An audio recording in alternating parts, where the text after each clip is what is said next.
Sejam muito bem-vindos mais um Pedincast, que é o podcast da Pediatria Intensiva.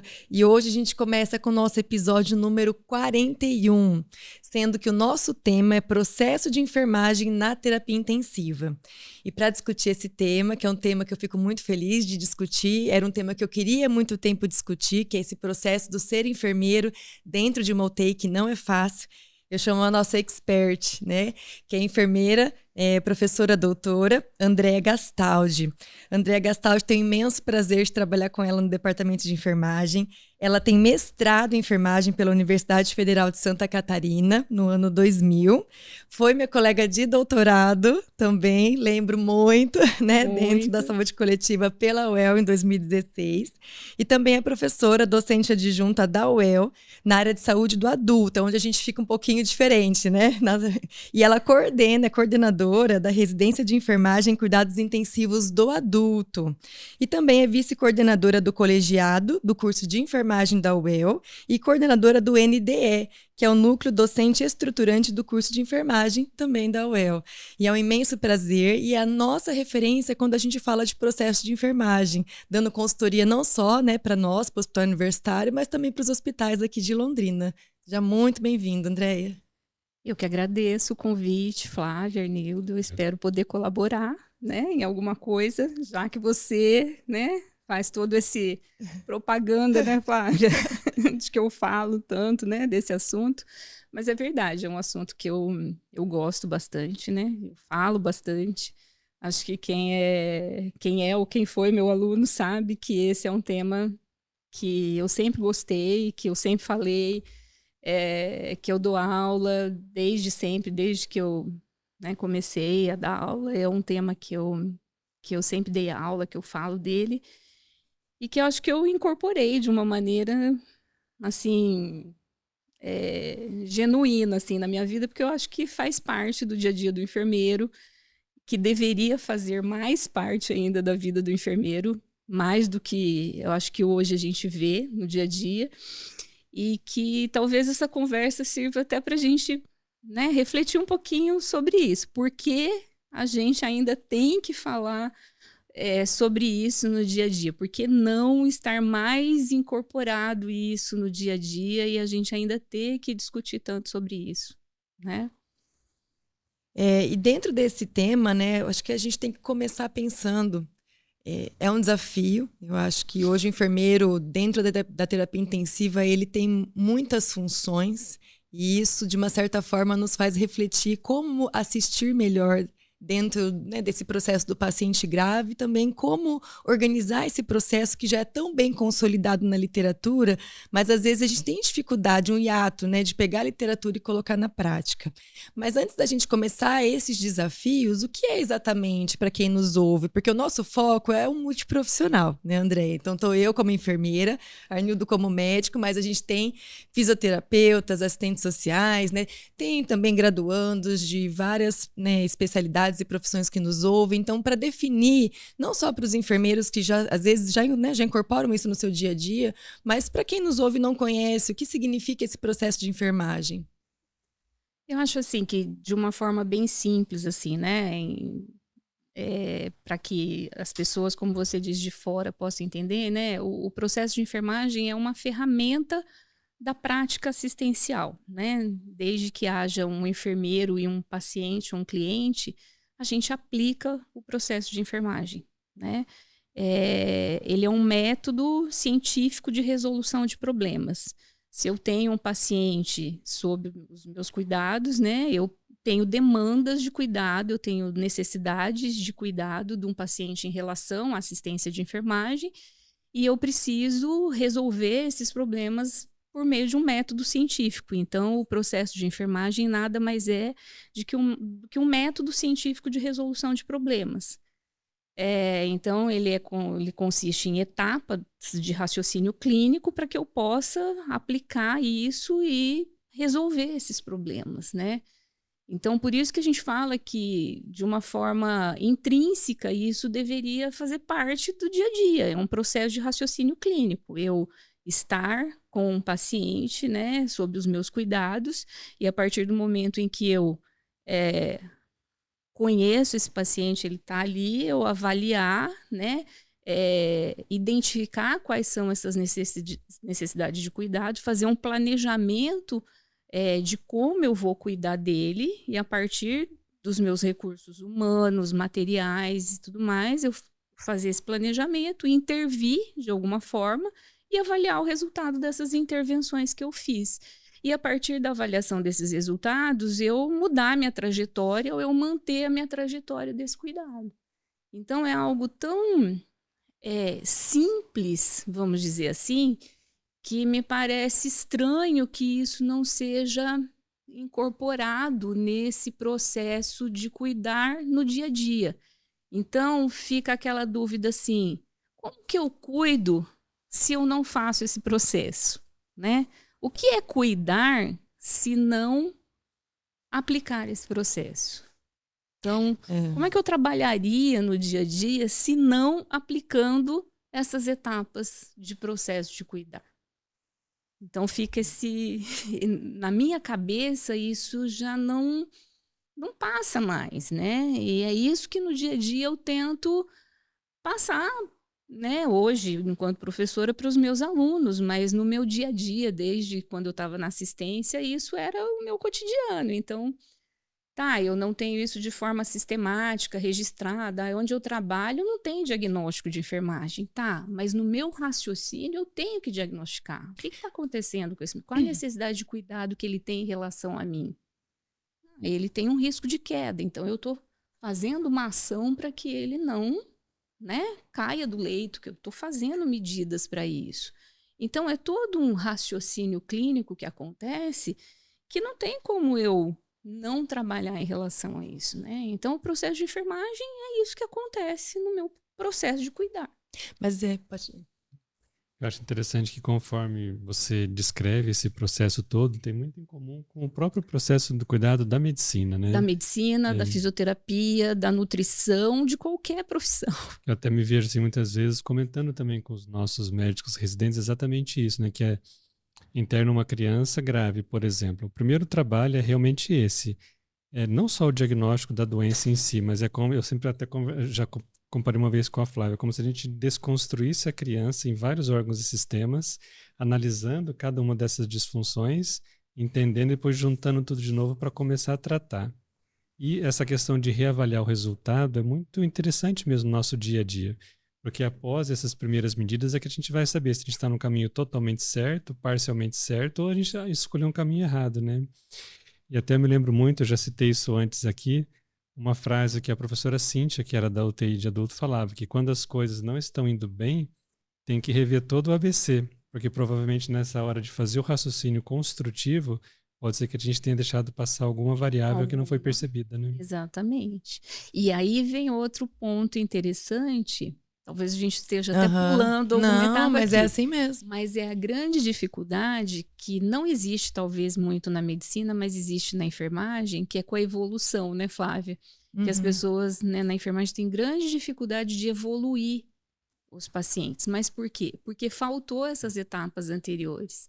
Então, para a enfermagem, muitas vezes a evolução é só uma descrição de como o paciente está no momento, porque ela não fez as etapas anteriores.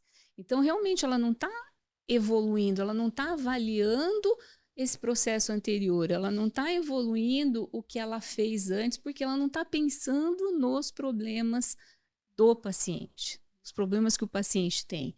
Então, ela pulou essas etapas, não tem como ela ir para frente. Então, a nossa grande dificuldade reside muito nisso mesmo, né? E eu acho que aí vai um pouco de cada serviço, né? E perfil. De como esse enfermeiro é demandado dentro do seu serviço. Que aí a gente entra num buraco grande, né? Porque há hospitais e há hospitais que conseguem gerenciar melhor um processo de enfermagem, há hospitais que têm mais dificuldade.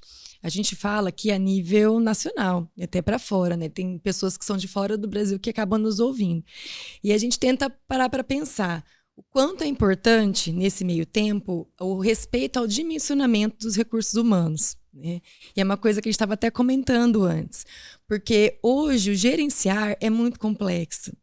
O enfermeiro, para ele conseguir ficar no beira-leito, ele precisa de uma estrutura organizacional que dê suporte a ele. Um serviço de escrituração, né? Um serviço de apoio nas partes burocráticas. Então, quanto que é importante que a gente consiga momentos de olhar para o paciente sem interrupções, né? Desnecessárias e que desviem do foco. E acaba sendo um grande desafio, né, para nós profissionais, porque nós, como gerenciamos, somos vistos, né, muito como referência dentro do setor para N situações. Só que dessas N situações, a gente tem que compreender que algumas coisas não são nossas. Exatamente. E a gente acaba incorporando, né? E eu sinto que muitas vezes a gente consegue fazer todas essas etapas aqui na cabeça. Só que aí, se eu tenho um serviço que me estrutura, a gente vai até falar um pouco do prontuário eletrônico, que te ajuda nesse processo da sistematização das etapas, isso facilita bastante. Agora, às vezes, a gente está num serviço que a gente não tem absolutamente nada. E é o enfermeiro recém-formado, que às vezes acaba entrando num serviço de alta complexidade com muitas demandas gerenciais. E aí, o tempo dele, que deveria ser 100% focado na assistência, tem que diferenciar e ele tem que se desdobrar para algo que acaba desviando do foco principal, que é o paciente. E eu sei que há serviços e que tem essa estruturação muito bem organizada no seu processo, né? Ele consegue fazer essa coleta de dados, né? A anamnese, o exame físico, mas acaba diversificando muito, não é, Andréia? Essa é a minha percepção, assim, olhando. Tem duas coisas aí que eu acho que é importante a gente falar. Eu acho que tem o lado da instituição, né? E isso é importante a gente falar porque tem um lado que, assim, a gente precisa entender que a instituição não está preocupada com isso que a gente vai fazer, porque isso não agrega muita coisa, né? É a gente que vai ter que provar se agrega ou não, né? E isso a gente... tem inúmeros trabalhos que a gente pode dizer que vai provar que quando a gente tem uma assistência bem feita, né, que seja melhor, a gente vai reduzir custos, né? Isso acho que pode ser assunto para outra situação. Mas eu fiz assessoria para implantação, né, de toda a sistematização da assistência no prontuário eletrônico para um outro serviço. E numa das etapas, né, tinha o treinamento para a implementação de uma primeira fase, que era só a fase do histórico de enfermagem, da coleta de dados inicial. Então, elas tinham metas, né, indicadores que o próprio sistema, né, o prontuário eletrônico tinha, que elas tinham que atingir lá uma meta de 85% a 90% da coleta, e tinha um determinado setor que não estava conseguindo isso, e daí a enfermeira foi, né, em loco, ver o que estava acontecendo naquele setor, e ela viu que, ela ficou num dia observando, e ela viu assim, que naquele setor a enfermeira, ela fazia N atividades, e que a grande maioria delas não era função dela. Então, ela passava horas atrás do médico que não tinha deixado a receita do paciente que estava com alta. Nossa, enfermaria é muito assim. Enfermaria, era misericórdia. Era atrás de coisas do almoxarifado, do negócio que quebrou, do não sei o quê. Então, assim, essa é a rotina da enfermagem. É a enfermeira que assume aquilo que não é dela. Então, ela fez toda uma reunião com aquilo e ela foi organizar aquilo. Ela falou, ó, você fez N atividades aqui que não eram suas e o que era seu, que é isso, né, que era fazer a coleta de dados dos pacientes que internaram, você não fez. Então, assim, nós estamos acostumados a isso. A gente assume todas as tarefas que não são nossas e que são delegáveis. Então, assim, o médico não fez a receita paciente, no primeiro dia o escriturário lá liga, tal, no segundo dia o paciente vai embora sem receita, vire-se, né? Mas você vai fazer aquilo que é seu. E para o setor de internação, setor de terapia intensiva, que é o nosso grande foco. Se eu trabalhar com paciente, eu preciso me dispor a encostar a barriga no leito, né? Como diria essa professora. Então, eu tenho esses dois perfis. Eu tenho o perfil da instituição, mas eu também tenho o perfil do enfermeiro. Então, eu vou ter que lidar com essas duas situações aí. Se eu escolhi estar ali, e principalmente uma terapia intensiva, seja infantil, seja adulto, se eu escolhi estar à beira-leito, né? É impossível estar numa UTI e não estar avaliando esse paciente que é grave, e não é uma vez no período só, né? São várias vezes no período. O paciente de UTI, estabiliza toda hora, né? Uhum. Então, eu preciso realmente ter conhecimento técnico-científico, eu preciso me atualizar, eu preciso me capacitar e isso exige de mim. Se eu quero isso, também tem o meu lado que precisa ser Eu acho que a área da considerado. saúde é uma área que a gente precisa se atualizar todos os dias, né? Então, uma eu não coisa... preciso, muitas vezes, eu preciso também entender do processo de enfermagem e tudo mais. Talvez eu não vá aplicar tudo isso num setor de auditoria, né? Lógico, eu vou precisar entender tudo isso. Mas se eu estou com um paciente, com o cliente, eu preciso disso, seja lá na atenção básica, seja, né, na obstetrícia, ou na saúde mental, ou na terapia intensiva, isso vai acontecer e eu preciso, né, tá me atualizando, eu preciso de todas essas... Agora, a instituição precisa dar respaldo? Precisa, mas eu preciso também fazer acontecer essa necessidade. Né? Tem que mostrar essa necessidade. Tem que mostrar. Acho que uma coisa que a Flávia comentou, e eu vejo um pouco disso na prática também, é a questão do perfil mesmo, né? E a gente tem notado, talvez alguns anos mais recentes, que tem sido cada vez mais, por parte das enfermeiras que trabalham, elas estão cada vez mais preocupadas em realmente priorizar mais assistência ao paciente, né? E aí talvez buscando alternativas para desburocratizar tanto essa função. E eu vejo, por exemplo, assim, que algumas pequenas modificações que a gente fez, como é o caso da visita multiprofissional, despertou um pouco mais de interesse também. Então a gente percebe assim que as perguntas que são feitas, a preocupação com o paciente ficou um pouco mais voltada para o paciente e menos com a burocracia. Mas é que às vezes parece que não tem muita alternativa, né? Porque precisa cumprir aquela função burocrática. Mas eu tenho percebido, né, na prática do dia a dia, que tem tido uma preocupação de ter mais tempo com assistência ao paciente. Mesmo que não consiga ter por conta das amarras burocráticas, essa geração mais jovem, talvez essa geração aí dos últimos 5 a 10 anos, tem tido uma preocupação muito grande de ter mais tempo realmente de assistência ao paciente. Eu vejo que é uma preocupação que a Flávia tem, né, de querer estar mais perto do paciente, né, de diagnosticar os problemas que ele tem, de construir esse raciocínio diário ali também, né? Hoje a gente fala mais sobre isso, eu acho. Porque antes a gente entrava na rotina dos hospitais. O hospital te contrata, ele é seu chefe. Aqui funciona assim. E você tem que fazer assim, senão você não tem opção. Isso gera sofrimento, isso gera burnout, isso gera desgaste. Eu acho que isso é para N profissionais de diversas, né, profissões. Porque você tem que entrar com a roda, como que é? No carro com a roda andando. E você entra lá, é assim. E eu vejo muito sofrimento, às vezes, de ex-alunos que entram e falam, mas professor, eu queria fazer diferente. Só que lá eu não tenho abertura para fazer isso. E isso gera muito sofrimento, né? E hoje eu vejo que esse sofrimento é mais falado. Porque precisamos, é uma coisa que eu até falo pro Arnildo, há coisas que não precisam pedir pra gente. Não precisa. Então tem coisas, por exemplo, de plantão. Às vezes eu estou de plantão com o Arnildo, ele sabe que ninguém vem falar comigo. Ele já vai falar com quem interessa, né? E é assim que ele tem praticado, acho que até de tanto ele me ouvir e falar assim, tem coisas que não sou eu que tenho que resolver, não sou eu que tenho que resolver, não vou resolver. Não tem como. E aí tem coisas que a gente fala, não sou eu que vou resolver. Acabou, mas não sou eu que vou resolver, porque a minha hora com o paciente é uma hora muito sagrada. É pouco tempo que eu tenho.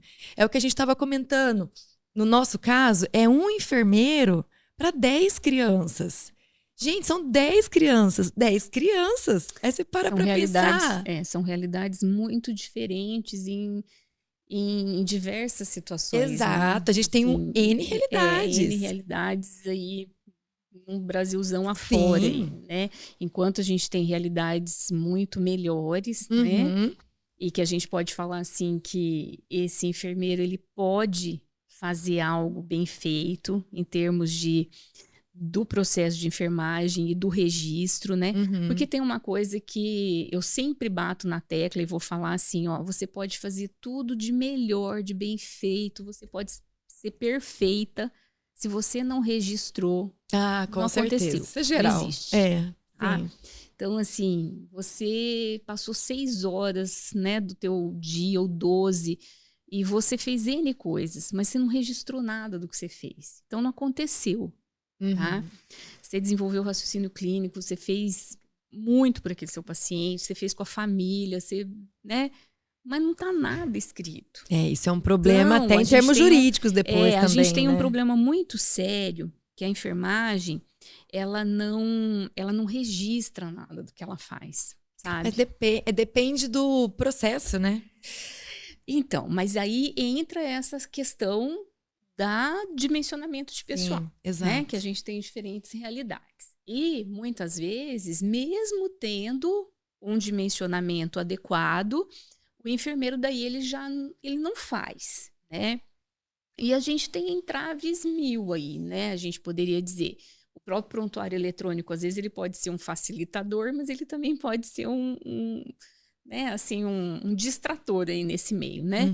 Mas eu acho que muitas vezes o próprio prontuário eletrônico tem essa coisa e a gente pode entrar nessa questão do copia e cola, que hoje ele facilita muita coisa, mas ele também, né, tem esse distrator aí.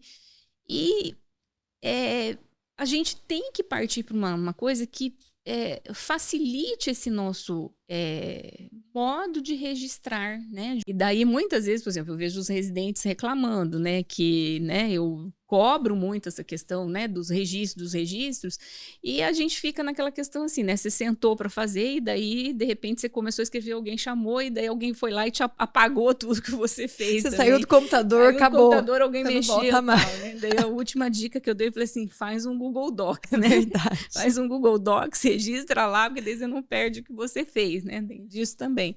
Mas assim, porque tudo em relação ao processo de enfermagem também, quando dependendo, né, do prontuário eletrônico, acaba se tornando algo muito maçante, burocrático também, né? Porque afasta a gente do que a gente gosta, que é daquilo que né? Bom, eu vou ter que ficar registrando e copiando tudo isso daí, é maçante. Mas para medicina também, não é? Eu não tenho que preencher, eu não tenho que fazer prescrição médica, eu não tenho que fazer. Então, acho que a gente também tem que parar para pensar que não é só a gente. E a gente também tem que fazer tudo isso e a gente tem que estar envolvido nisso, né? Então, se a gente quer... Uma coisa que sempre eu falo no dia a dia, seja para graduação, seja com os residentes, assim, eu falei, se a gente quer ser valorizado, acho que a primeira coisa é a gente se valorizar. Sim. Então, assim, leia a prescrição. Você concorda com isso que está escrito aqui?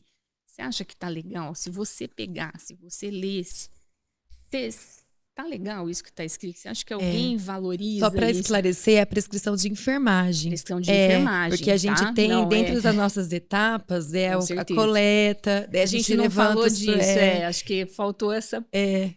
A gente falou do processo, mas a gente não falou das etapas do processo. Você podia até aproveitar e pontuar as etapas, porque um dos itens das etapas é fazer a prescrição de cuidados. Sim. Então, se é um banho de leite, se não é um banho de leite, como é o curativo, como que tá os cuidados com os catéteres. Então, eu falei no início, né? Eu falei no início, né? Que a maneira da gente resolver os problemas do paciente, eu falei, né? São as intervenções para isso. Eu acho que quando a gente está no ambiente hospitalar, como a gente tem uma equipe grande, muitos pacientes, então, à medida em que a gente, né, avalia o paciente, a gente vê, né, diagnostica os problemas, a gente faz uma prescrição de enfermagem, de cuidados, né? Quais são os cuidados para aquele paciente? Eu tenho, às vezes, numa enfermaria com vários pacientes, então um é banho no leito, o outro é um banho, né, de aspersão com cadeira. Curativos de média, né? Complexidade, grande complexidade, um com determinado material, outro com outro. Cuidados com catéteres centrais, catéteres vesicais, né? Muitos são cuidados de rotina da unidade, né? Que daí, às vezes, não necessariamente precisam ir na prescrição, que são outras grandes discussões que a gente tem, né?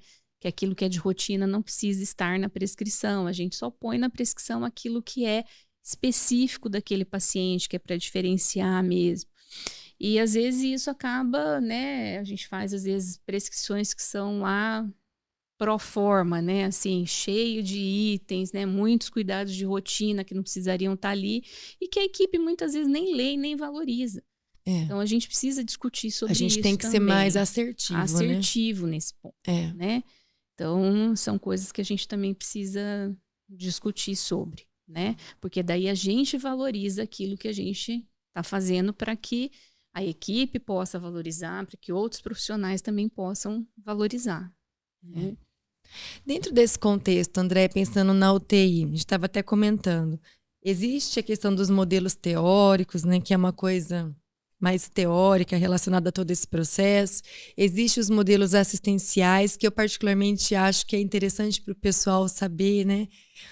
Dentro disso, o que é aplicável à UTI? Como que eu consigo? A gente sabe, então, que realmente a gente hoje tem muitos desafios com o processo, né, do enfermeiro gerencial, enfermeiro assistencial, como a gente organiza tudo isso, como a gente muitas vezes incorpora o processo de enfermagem, mas tem dificuldade de registrar tudo isso, principalmente se eu não tenho um prontuário eletrônico que me favoreça.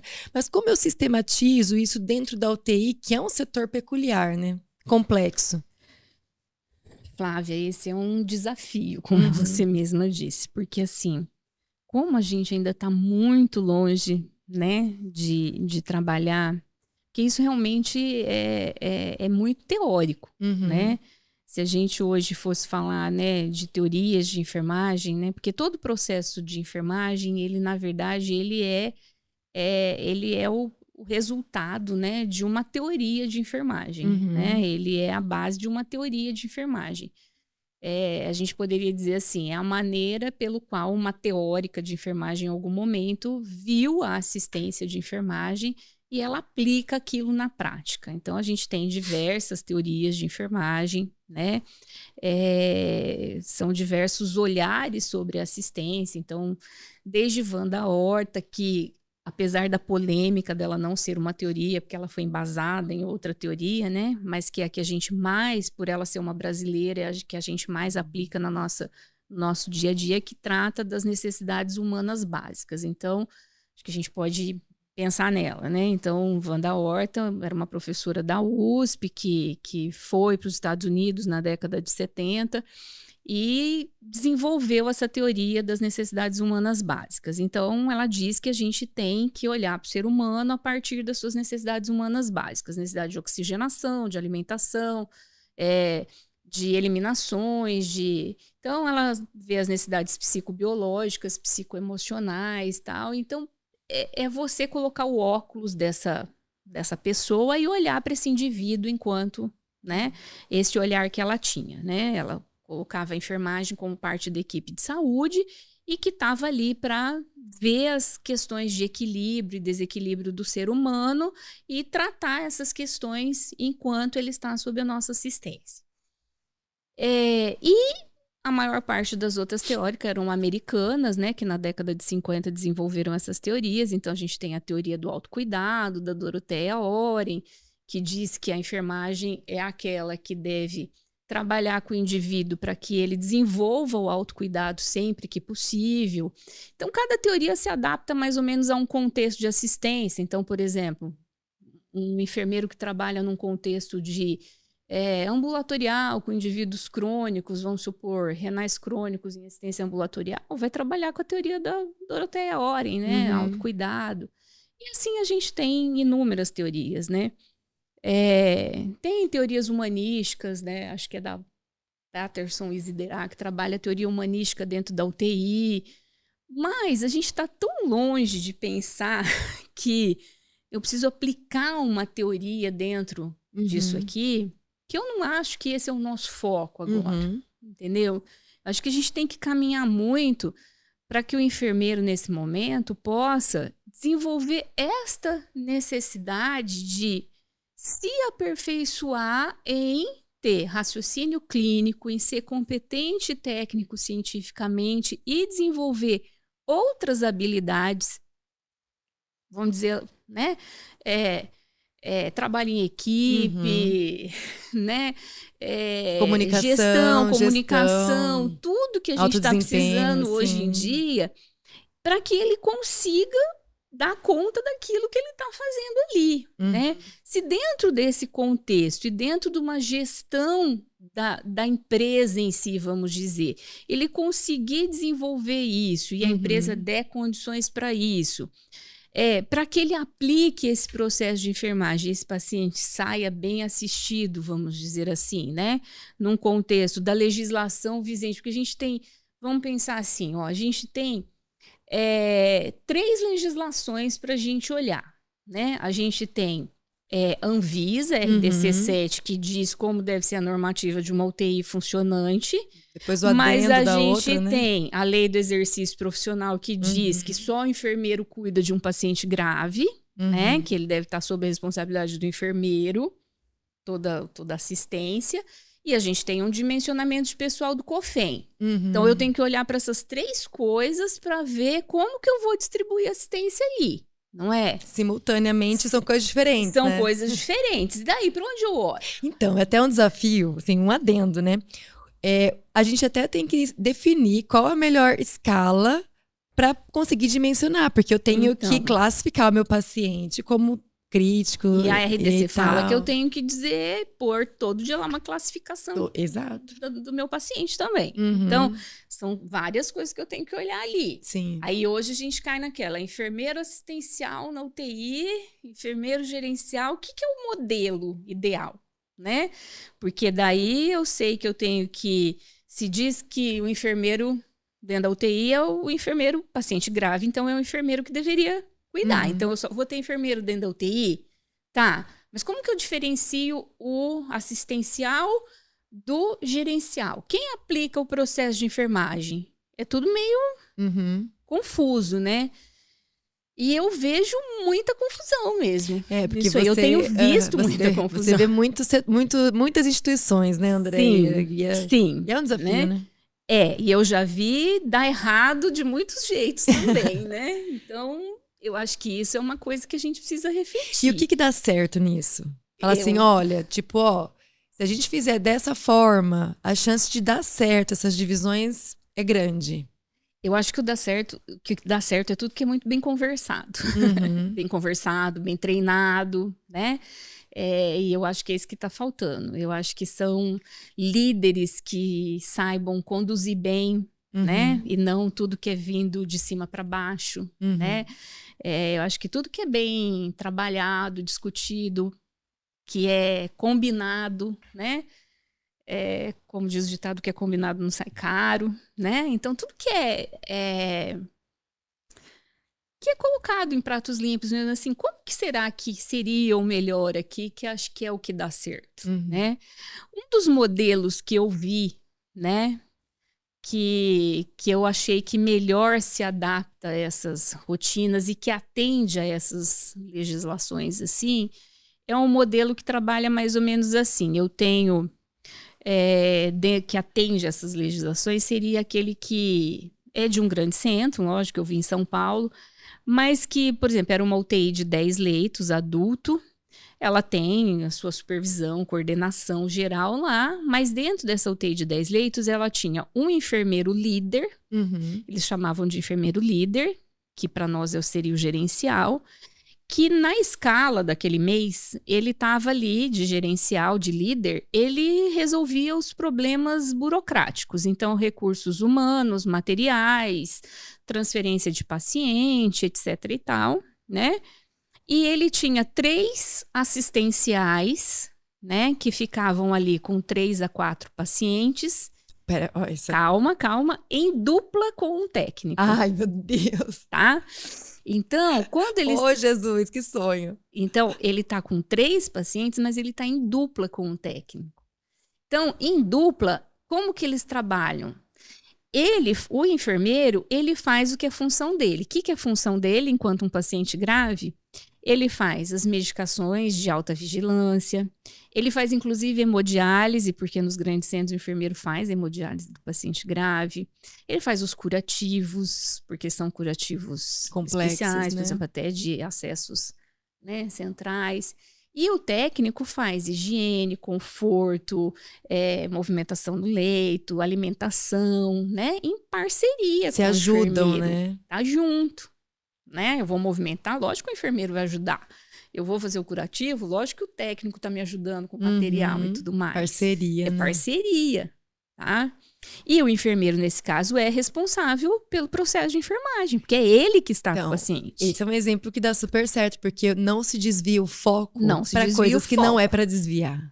E esse enfermeiro, ele não está preocupado se faltou roupa, se faltou medicação. Se o Isso é acompanhante líder. comeu, se não comeu, se veio o almoço certinho. Não. E era um hospital de grande porte que tinha acompanhante, que dava toda... Tá? E o enfermeiro líder, ele não é chefe desse enfermeiro assistencial, porque na escala do mês seguinte, esse líder pode estar na escala do assistencial e aquele assistencial pode estar na escala do líder. Eles têm o mesmo salário, tá?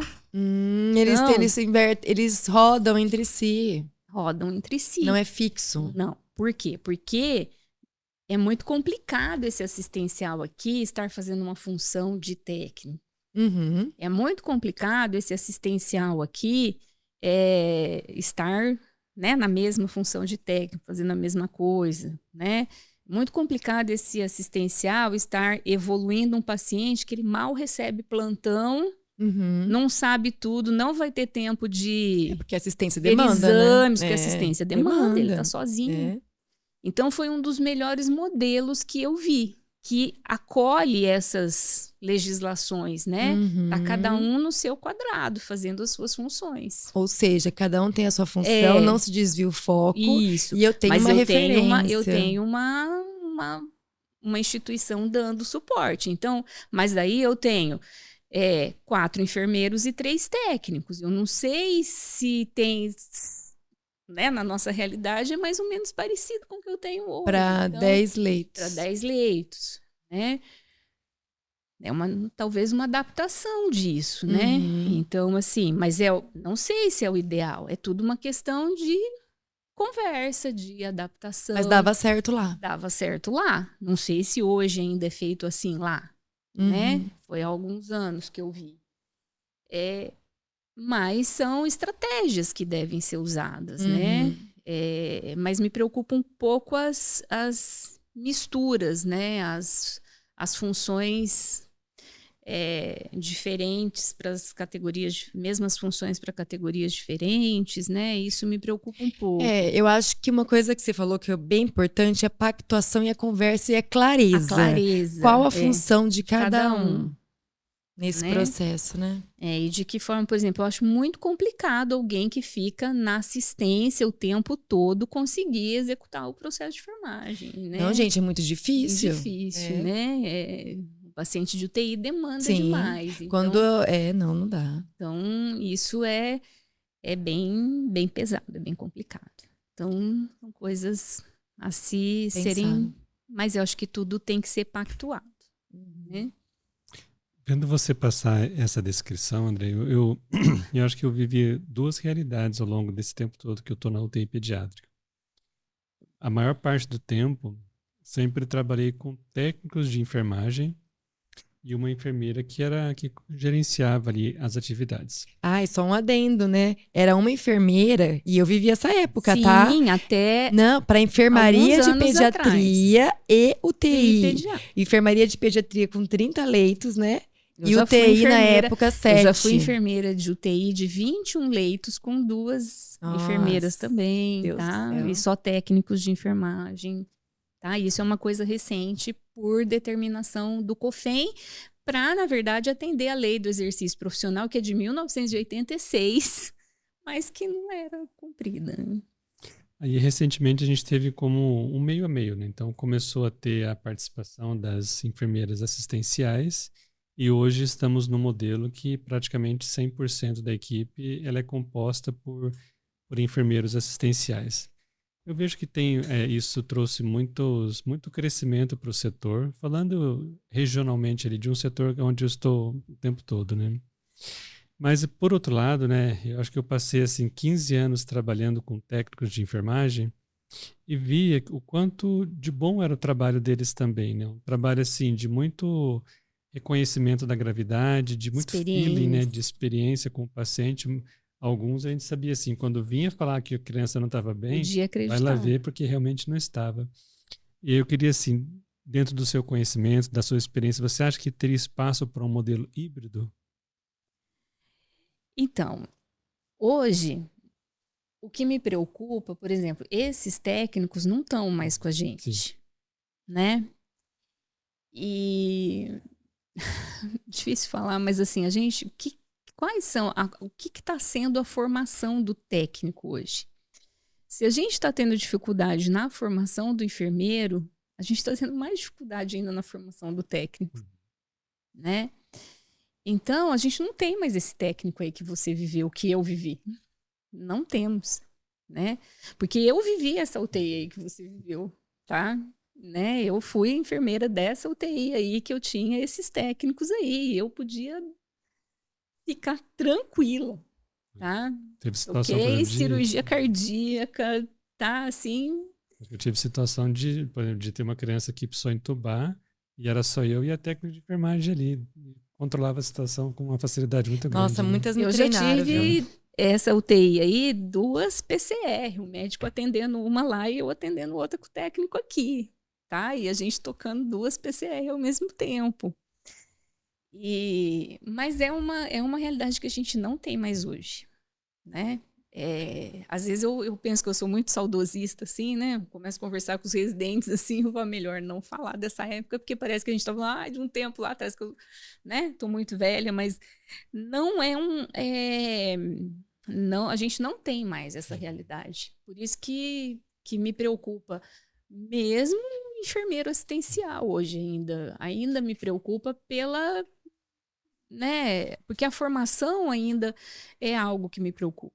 Porque, né, por mais a gente é professora, né, você é professor, e a gente tá ainda num momento ainda em que a gente não tem ainda um controle, né, que por mais que as pessoas hoje ainda digam, nós precisamos de um modelo tipo, né, teste pós-formação, tipo OAB, que não é isso. A gente precisa de um controle de escolas mesmo, né? E que a gente ainda não tem, que a gente precisa bater firme nisso aí, em cima, pelo controle do número de escolas, de qualidade de escolas, que a gente não tem. Até os EADs que estão querendo falar agora de fazer enfermagem, sim, né? EAD. Que essa é uma luta que vem Não há um tempão. Não, e quando a gente pensa que a gente conseguiu afogar o bichinho, né, suspira lá de novo e tá lá, parece que não acaba nunca, né? E a gente vê coisas assim que são assustadoras ainda, né? Então, o modelo híbrido, assim, nesta perspectiva, eu ainda respiro ainda, né, nesse sentido. Mas eu ainda me preocupo com a formação, muito. E um ponto que eu acho, que eu percebo, nós temos que ter ciência que o conhecimento, ele tropeça. E a nossa autorresponsabilidade enquanto profissionais de não depositar instituição de educação, de ensino, é muito importante, óbvio, né? A gente forma, o UEL está entre as melhores aí do Brasil, isso é maravilhoso. Mas o aluno, eu vejo enquanto os nossos alunos, eles precisam se apropriar da sua capacidade de agregar conhecimento independente. Né? Porque a curiosidade tem que ser além da prova. E assim, vocês que estão lá diretamente na assistência e a gente que vê ali, a gente vê que isso ainda não é uma realidade. O conhecimento não vai cair do céu. Não vai cair do céu. E outra coisa, a instituição também precisa estimular isso. Sim. A instituição também precisa ser responsável por educação continuada. Isso. Hoje a gente vê assim, o nosso paciente de hoje não é o nosso paciente de lá atrás, né? A gente vê assim, em termos, a própria, vamos dizer assim, né? A gravidade, a complexidade das doenças, né? De tudo, é muito diferente de alguns anos mesmo, não dá nem para falar de muitos anos atrás. A tecnologia a cada dia, né, aumenta, né? A gente vai, eu vou para o hospital a cada 6 meses ali que eu vou, antibiótico diferente, a maneira de administrar diferente, Andréia, tudo diferente. Pediatria, né? Arnildo tá aqui, há uns anos atrás, quando eu comecei, era diarreia e pneumonia. Então, agora, a enfermaria às vezes tem 5 crianças em ventilação mecânica. Enfermaria. Sim, então, Hoje tudo muito rápido, muito rápido. rápido. E a gente não dá conta. Então, imagina assim, você precisa estar capacitando. E a rotatividade de recursos humanos de recursos humanos é muito alta. Então, Exato. assim, a instituição, ela tem que investir nisso. Sim. Né? Não dá mais para ficar assim só na mão da pessoa também. Né? Ela precisa dessa capacitação também, porque senão a gente não dá certo. Né? Então, são muitas variáveis aí que estão nesse conjunto aí, né? E eu quero até aproveitar uma coisa, né, que a gente pensa. Quem é hoje o profissional que vai performar a partir de agora? Porque a gente está vivenciando um processo de mudança. Os hospitais estão enxergando outras coisas, as demandas institucionais também e do paciente está diferente. Hoje, o enfermeiro ou qualquer outro profissional de saúde que estava acostumado a lidar mudou. Hoje a gente fala de performar mesmo.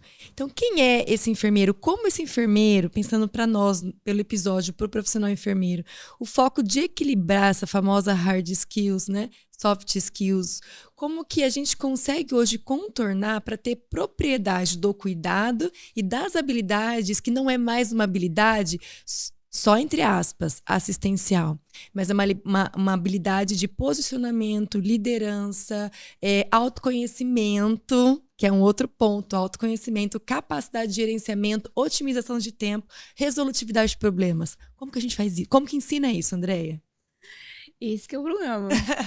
Como é que ensina isso? A gente tem cada dia recebido mais jovens, né? Enquanto professores, né? Você sabe, a gente recebe cada vez mais jovens já com problemas, né? Em todos esses aspectos, né? De não saber trabalhar em equipe, já desajustes emocionais e tudo mais. Então, a gente já encontra esse problema no curso, né?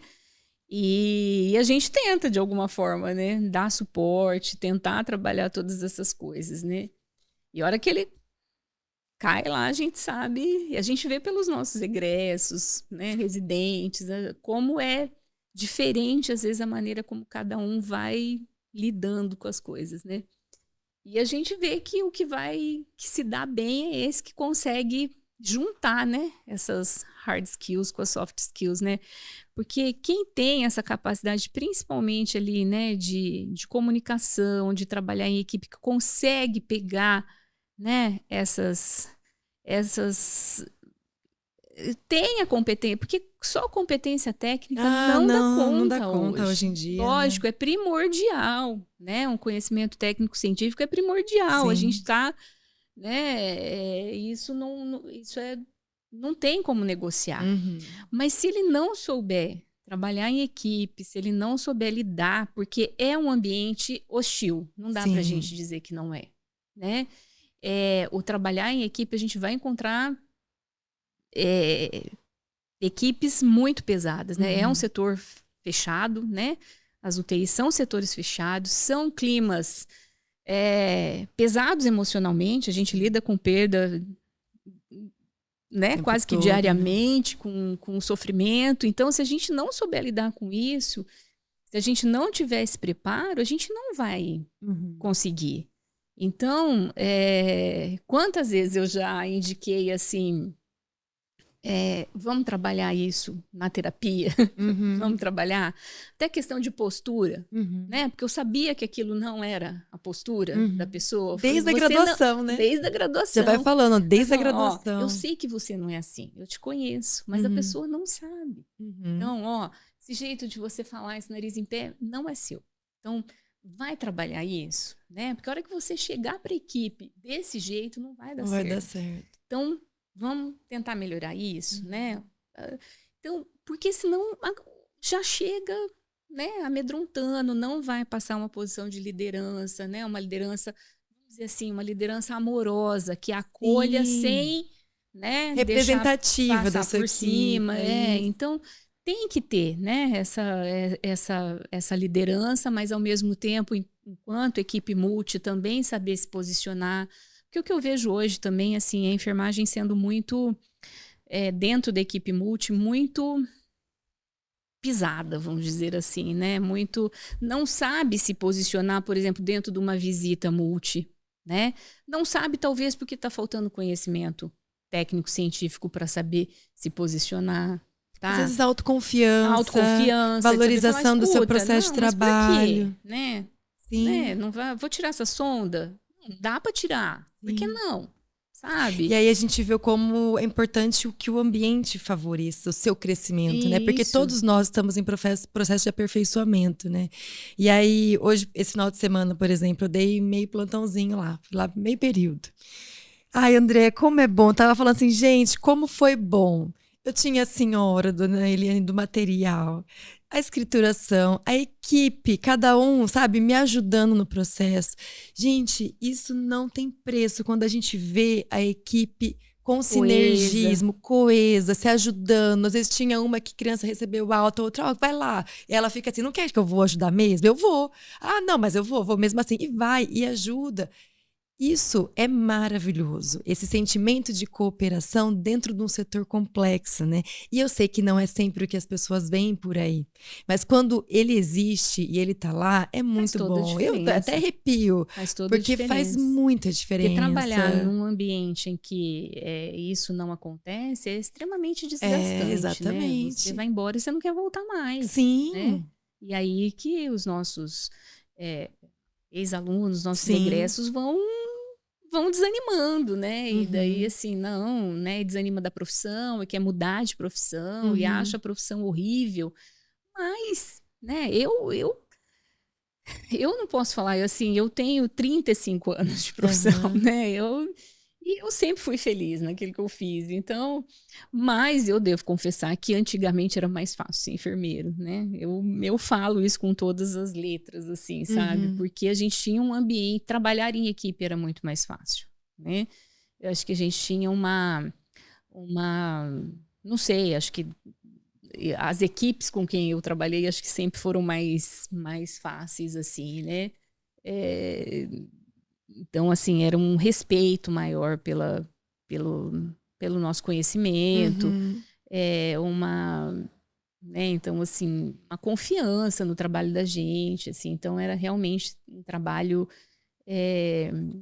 que valorizava realmente, né? Então, foram 8 anos na assistência, né, que eu trabalhei no Hospital Evangélico, né, UTI, unidade coronariana, tal, e foi, assim, um tempo muito bom. Então, eu não tenho realmente, assim, nada, assim, para falar assim, ai, foi sofrido, Não, foi um tempo bom que eu tenho boas memórias, boas lembranças de que foi um trabalho em equipe, que eu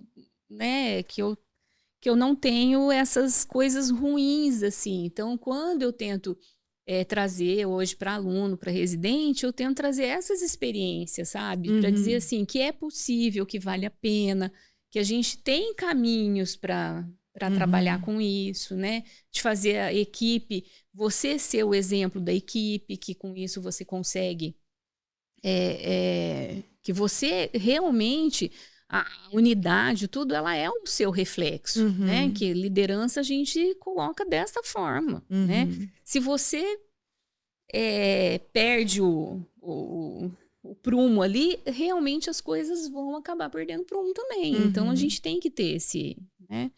Mas hoje eu ainda vejo com uma certa dificuldade. Se a enfermagem não consegue se impor ali, se posicionar, né? As coisas ficam mais difíceis, né? Quando a Flávia ela pergunta essa questão da pessoa que tem a capacidade, né, e dentro desses conceitos que você trouxe, te vê que é o que muito se fala hoje sobre as múltiplas inteligências, né? Eu também vi isso muito assim com a experiência da gente ter residentes. Então, ao longo de todos esses anos, a gente viu assim muitas pessoas que tinham uma alta capacidade técnica, mas não sabiam muitas vezes ter uma comunicação efetiva com a equipe nem com o paciente. Outros que às vezes tinham uma boa comunicação, né, quase politizados ali, mas tinham uma certa dificuldade técnica. Então, vez ou outra, a gente encontra profissionais que conseguem reunir essas coisas, né? Então, ele tem algumas das múltiplas inteligências.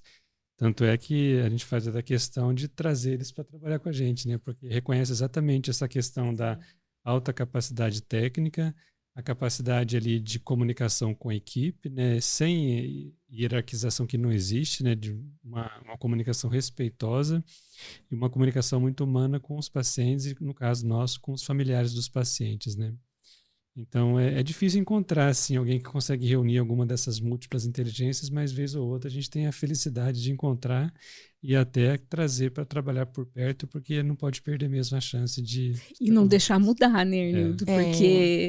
Porque às vezes a gente tem umas experiências legais, assim, em relação até à medicina, às vezes, né? Porque, né, serem humanizados, respeitosos, que às vezes são umas exceções, né? Sim. E depois você vê que dá aquela mudada, assim, né? Daí a gente fica assim, poxa, onde é que foi que se perdeu no caminho, né? Mas é bem isso, porque essas, né, nesses 20, perdi as contas de quantos anos de professora, a gente via assim, tem aquele que é o tempo da nota, né? O que tirava 10, 10, 10, mas se olhar e falava assim, não vai ser... Falta alguma coisa. Falta alguma coisa, não vai ser um bom enfermeiro. Faltava essa capacidade de comunicação, essa coisa de, né, a empatia com o paciente, né? E alguns que às vezes você via assim, meio desligadão, não, tava meio aí em prova, tal, mas você via que tinha aquela coisa ali e realmente você vê que foi um que deslanchou, que, né? Então você tem um feeling assim também para ver que tem alguns que tem o jeito ali, que às vezes não é o melhor na nota, mas que ele e depois foi estudar, se desenvolveu e se deu bem, sabe? Então são esse conjunto realmente que vai fazer a diferença. E as habilidades pessoais, elas podem ser desenvolvidas, né? Sim. Não é uma coisa, eu nasci assim, é a famosa síndrome de Gabriela, que eu aprendi essa, eu adorei, né? Eu nasci assim, cresci assim, vou morrer assim. Sim. Não, a gente consegue desenvolver outra, só que é desconfortável, eu falo por mim mesma. Sim, é extremamente desconfortável. É muito desconfortável sair dessa zona de conforto. O podcast mesmo foi extremamente desconfortável no começo pra nós, assim, porque era uma coisa muito nova e nos fez sair realmente daquilo. E hoje a gente já encara de uma outra forma. Então é treino. Fala, não consigo? É uma habilidade que eu preciso escutar ativamente. Vamos treinar. Fecha a boca e escuta. Vamos treinar. Né? Então são treinos e é possível. A boa notícia é que dá pra gente desenvolver, né, André? Exatamente. Assim como raciocínio clínico. Sim, é totalmente treinável. Então, assim, eu quero ser um bom enfermeiro. Eu posso ser um bom enfermeiro. Você pode ser o que quiser. Não, eu posso ser o que eu quiser. Então, se eu escolhi, eu brinco assim, sabe? Eu não sei o que eu queria fazer. Poxa, você foi escolher enfermagem? Né? Fosse fazer, então, faz comunicação, vai ser jornalista, né? Mas, assim, quando eu tô na dúvida, não põe o xizinho lá na enfermagem. Porque enfermagem é uma coisa que a gente tem que ter meio... certeza do que quer, né? Sim. Porque ninguém vai querer ali lidar com a vida do outro sem estar certo de que é aquilo que quer. Sim. Né? Então eu tenho que ter aquela certeza. Porque é muito triste você ver gente chegando lá no 4º ano, último ano, e não tá certo daquilo.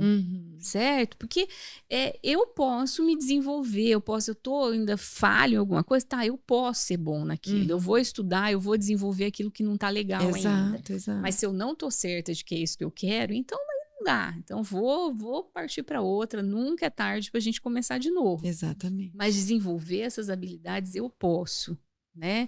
Então acho que processo de enfermagem, né?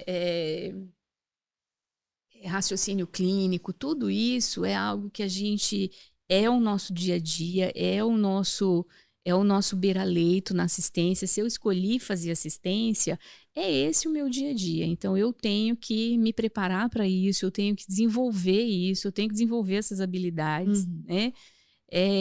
Porque esse vai ser o meu dia a dia.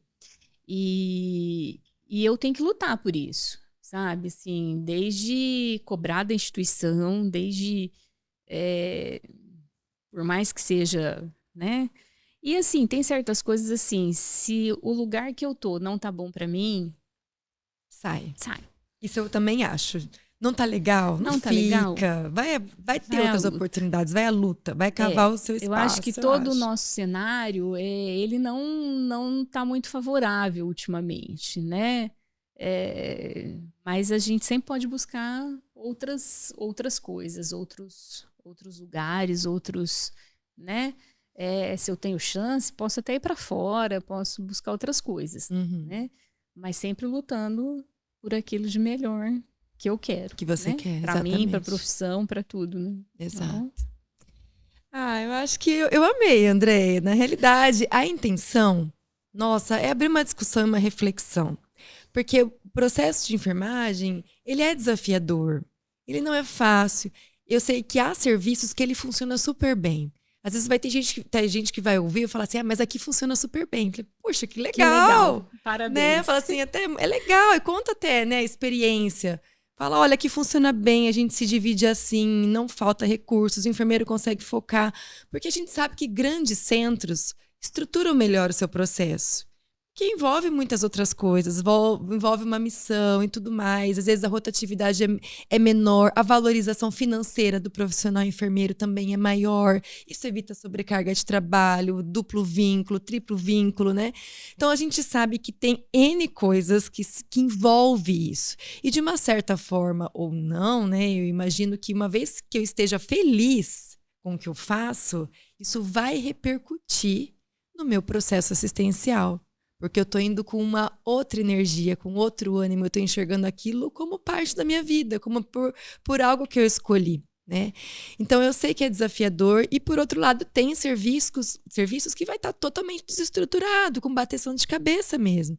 Então, o objetivo não existe uma idealização, mas que a gente mostre que hoje, sim, temos facilidades, temos dificuldades, temos desafios frente a uma demanda que está diferente, não é? Sim. A demanda está diferente.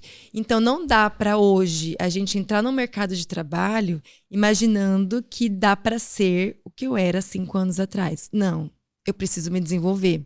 Seja na parte científica, de comunicação, de liderança, de posicionamento profissional, de relação entre equipe, seja o que for. A gente precisa se desenvolver para conseguir garantir o nosso reconhecimento no processo de cuidar, porque somos enfermeiros para gerenciar o processo de cuidar. Cuidar, né, é a nossa essência. Então, a gente foi feito para isso. Então, a gente tem que focar e lutar para ficar nisso e não deixar que as pessoas e instituições independentes desviem tanto a nossa função. Com certeza. Eu acho que esse é um grande desafio, né? Com certeza. Acho que não dá também para deixar de falar, Flávia, que tem uma meia-culpa nossa também, enquanto, né, quem ensina, né, a gente falou isso um pouco antes, né, que acho que a burocratização do processo de ensinar o processo de enfermagem, né, a gente comentou isso antes, acho que vale a pena falar, né, que acho que a maneira de ensinar também ainda é muito burocratizada, né, eu comentei com você que a professora Thelma Ribeiro Garcia, que era uma grande expertise, né, que falava muito sobre sistematização da assistência, processo de enfermagem. Ela faleceu em 2020 e eu era fãzaça dela, assim, né? Quem tiver a oportunidade de ouvir, tem várias palestras dela no YouTube, vários textos dela. Ela falava que muito se deve à forma como ele é ensinado. Ele é ensinado de uma forma muito processual, muito burocrática, mecânica, e muitas vezes é isso que afasta até o aluno e depois o profissional disso. Então, a gente precisa talvez buscar novas formas de tornar isso mais intrínseco, né, menos formal, para que isso aconteça de uma forma mais natural. Né? Então, que fique uma meia-culpa também aí para nós docentes, né? Para que a gente pense nisso de uma forma mais que fique mais fácil, mais natural, né?